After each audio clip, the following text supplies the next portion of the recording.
भारत की सनातन संस्कृति में संन्यास परंपरा का अत्यधिक महत्व है। इस परंपरा में सबसे रहस्यमयी और कठोर तपस्वी साधुओं में से एक होते हैं नागा साधु। आमतौर पर पुरुष नागा साधुओं के बारे में बहुत कुछ कहा और सुना जाता है, लेकिन महिला नागा साध्वियों के जीवन और साधना के विषय में बहुत कम जानकारी उपलब्ध होती है। आज की इस वीडियो में हम जानेंगे कि महिला नागा साधु कैसे बनती हैं, उनकी दीक्षा प्रक्रिया क्या होती है, वे वस्त्र धारण करती हैं या पूर्ण नग्न रहती हैं, और उनका संपूर्ण जीवन किस प्रकार व्यतीत होता है। नागा साधु वह तपस्वी होते हैं जो सांसारिक मोह माया को त्याग कर कठोर तपस्या के मार्ग पर चलते हैं। वे शैव और वैष्णव परंपरा दोनों में पाए जाते हैं, लेकिन आमतौर पर शिव के उपासक होते हैं।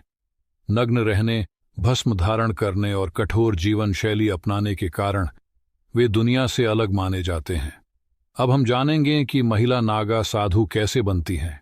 एक महिला जब नागा साध्वी बनने का निर्णय लेती है तो उसे पहले महिला अखाड़े से जुड़ना पड़ता है। भारत में कई शक्ति अखाड़े हैं जो महिलाओं को नागा साध्वी बनने की अनुमति देते हैं। इन अखाड़ों में महिला साध्वियों को दीक्षा दी जाती है और प्रारंभिक साधना सिखाई जाती है। महिला को सबसे पहले अपने सभी सांसारिक बंधनों को तोड़ना पड़ता है। इसका अर्थ यह है कि उसे अपने परिवार, धन, संपत्ति और सभी सांसारिक इच्छाओं को त्याग देना होता है। यहां तक कि उसका नाम भी बदल दिया जाता है और उसे नया आध्यात्मिक नाम दिया जाता है। महिला को किसी अनुभवी नागा गुरु के पास रहकर कठिन तपस्या और साधना सीखनी होती है।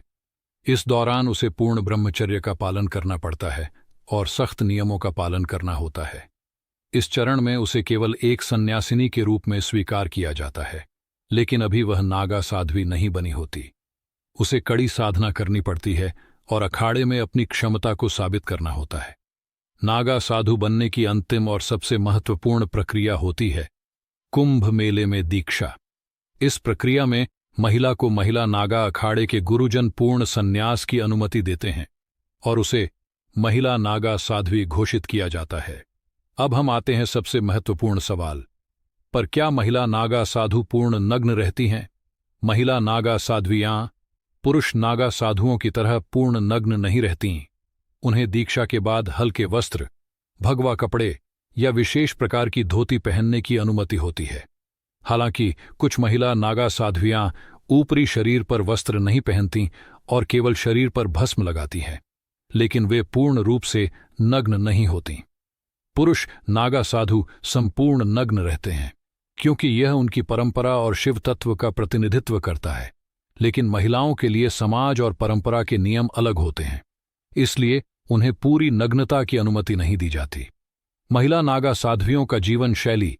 महिला नागा साध्वियों को भी उतनी ही कठिन तपस्या करनी पड़ती है जितनी पुरुष नागा साधुओं को।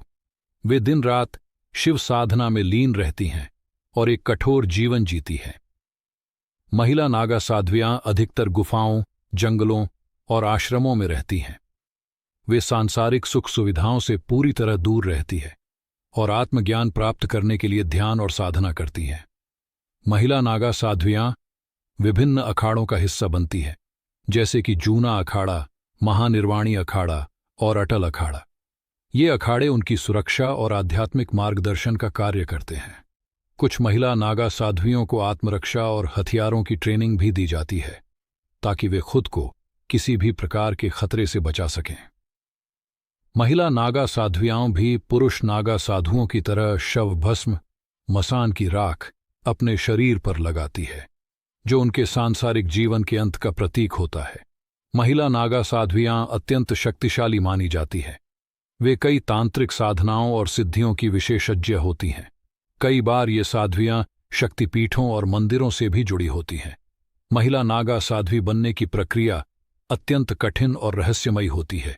यह जीवन का एक ऐसा मार्ग है जिसमें त्याग, तपस्या और कठोर साधना का समावेश है। पुरुष नागा साधुओं की तरह वे पूर्ण नग्न नहीं होती, लेकिन वे भस्म और हल्के वस्त्रों का प्रयोग करती हैं। उनका संपूर्ण जीवन आध्यात्मिकता, तपस्या और आत्मज्ञान के मार्ग पर आधारित होता है। तो मित्रों, अगर आपको यह वीडियो पसंद आई तो चैनल को सब्सक्राइब जरूर करें